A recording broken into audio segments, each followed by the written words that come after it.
Novembra beigās Jāzepa Vītola Latvijas Mūzikas akadēmijā notika nebijis pasākums. Tika demonstrēts tradicionālās mūzikas instruments rata lira, ko ar Valsts kultūra kapitāla fonda atbalstu izgatavojas pašmāju mūziķis, tradicionālo instrumentu entuziasts un Mūzikas akadēmijas students Ivars Hermans.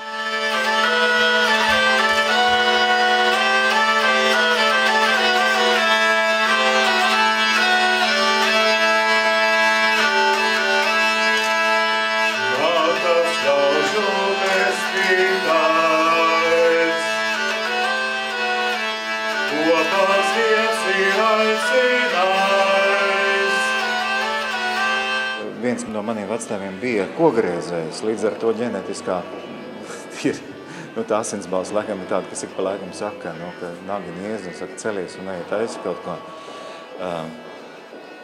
Man bija ļoti interesanti un ļoti savā ziņā izaicinājums mēģināt to uzbūvēt, jo instruments ir tiešām ļoti komplicēts. Es domāju, no tā mehāniskā viedokļa viņš ir ļoti komplicēts. Savukārt no spēlēšanas viedokļa tieši otrādi, ka ar minimālām iemaņām uzreiz kaut kas skan.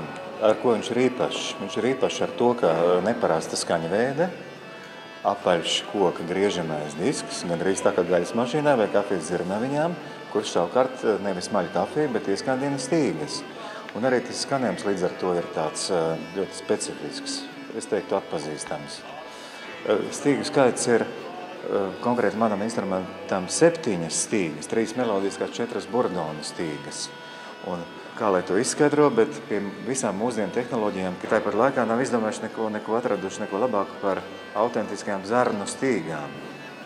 Ticiet vai ne, bet tā tas ir, ka šīs stīgas, kuras joprojām lieto, spēlējot gan renesanses, gan baroka mūzika, izrādās arī rata lira, pārējās stīgas nepieņem. Nilons nedara, karbons nedara, metāls nedara, vai tikai vienīgi zarnu stīgas. Bet toties skan.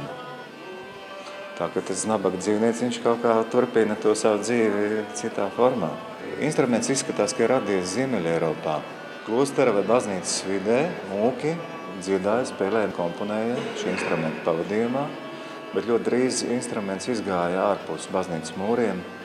Un kopš tā laika viņi spēlē ļoti daudzās Eiropas vietās. Citur tā tradīcija pārtraukusi, citur nē. Piemēram, Francijā un Ungārijā un Ziemeļa Spānijā, Ziemeļa Portugālē šī tradīcija joprojām dzīvo. Pilnīgi noteikti es neesmu vienīgais un neesmu pirmais, kurš Latvijā taisa, un es ļoti ceru, ka es neesmu pēdējais. Es ceru, ka šī prezentācija, kur es demonstrēju instrumentu gan no dizaina, gan no melodisko iespēju puses, es ceru, ka šī prezentācija būs impulss potenciāliem instrumentu būvētājiem.